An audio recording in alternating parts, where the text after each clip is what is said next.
Dear brothers and sisters, the story I'm about to tell you is an extraordinary one. It's so incredible that you might even struggle to believe it's true. It sounds like a legend, but I will show you the historical evidence that all of this really happened to one of the greatest missionaries of all time, Saint Francis Xavier. Here is how it all begins. The sky is black. The wind howls through the ropes of the ship.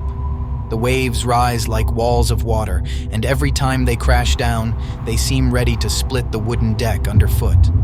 The men shout, some curse, others cry. In the middle of this chaos, a thin priest, worn out by travel, clutches a small metal crucifix to his chest. His name is Francis Xavier.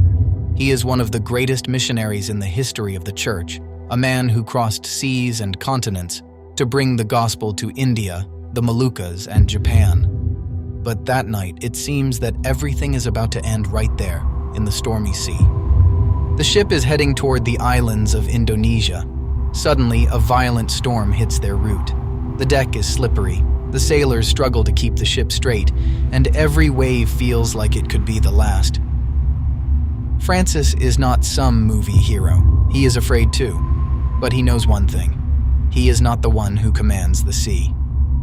He kneels on the deck, looks up at the tabernacle of the sky that seems shut, and whispers a simple prayer, one of those that are born straight from the heart. Lord Jesus, if it is your will, calm this sea. Save these men. Let this cross be in your hands, not in mine. According to the accounts of his biographers, while he was praying with the crucifix in his hand, a huge wave crashed onto the ship. In the turmoil, the crucifix slipped from his fingers and fell into the sea. Other versions say that he threw it into the water on purpose as a gesture of total surrender to God. In any case, the result is the same. His one small cross disappears into the darkness of the waves. For a moment, his heart tightens. It was the crucifix he always carried with him, the tangible sign of Christ's love. But he has no time to lament. The sea is still raging, and the men are fighting for their lives. Francis then does the only thing he can do. He keeps praying. He no longer has the crucifix in his hand, but he has the cross in his heart. And slowly, the storm begins to change its face. The gusts of wind become less violent. The waves, once like mountains, turn into hills. The sailors, stunned, realize that the ship has stopped being a toy in the hands of the ocean. The night passes. The ship, against all odds, reaches its destination. The next morning, the light almost hurts their eyes after so much darkness. Francis comes ashore with the others. The sand is damp. The air smells of salt and exhaustion. The men are alive but marked by fear. Each one knows how close they all came to ending at the bottom of the sea. As he walks along the shore, Francis thinks about his lost crucifix. Not so much as a thing or an object, but as a sign. Inside himself, he says something like, "Lord, I have entrusted everything to you.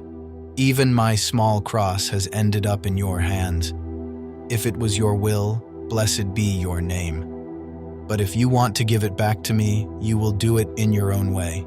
And it is exactly in that moment that something very strange happens. Along the shoreline, among seaweed and shells, Francis sees something moving. It's a crab. So far, nothing special. Crabs on the beach certainly aren't a miracle. But this one isn't running away from the people. It's walking toward him. Step by step, the crab comes closer. The men around him start staring at it. Some laugh, some point at it with their finger, others stay silent, because they sense something odd in this small creature that advances so boldly. When the crab is just a few steps away from Francis, everyone can clearly see that it's holding something in its claws. A piece of wood? A stone? No. The crab stops right in front of the saint, and in its claws, a small crucifix is shining. His crucifix. Francis kneels down on the wet sand, gently takes the cross from the crab's claws, and presses it to his chest. According to tradition, the crab remains still, almost in adoration, until the saint takes the cross. Then it turns around and goes back into the sea, disappearing among the waves. The men on the beach are speechless. No great speeches are needed. That scene speaks for itself. Francis then lifts his eyes to heaven and gives thanks. Lord, this cross was yours before it was mine. You let it fall into the sea. You have given it back to me as a new gift. At this point, you might be thinking, it's a beautiful story, but it sounds like a fairy tale. Did it really happen? It's right to ask that question, but the answer might surprise you. This is not a story invented centuries later just to embellish the life of the saint. We have names and testimonies. One of the eyewitnesses of that day was a Portuguese soldier named Fausto Rodrigues. Years later, in 1556, testifying under oath before an ecclesiastical court, Rodrigues described exactly this scene. He said that with his own eyes, he saw the sea monster come out of the water carrying the cross upright and steady to lay it at the feet of Father Francis. This account was taken so seriously that it was included in the official documents for the canonization of the saint. That is why this story did not remain only on paper. If you walk into great Jesuit churches from Rome to Goa, or if you look at Baroque frescoes from the 17th century, you will often find Saint Francis Xavier depicted just like this, with his eyes raised to heaven and a crab at his feet holding a crucifix. The artists were not painting a legend, they were painting a testimony of faith.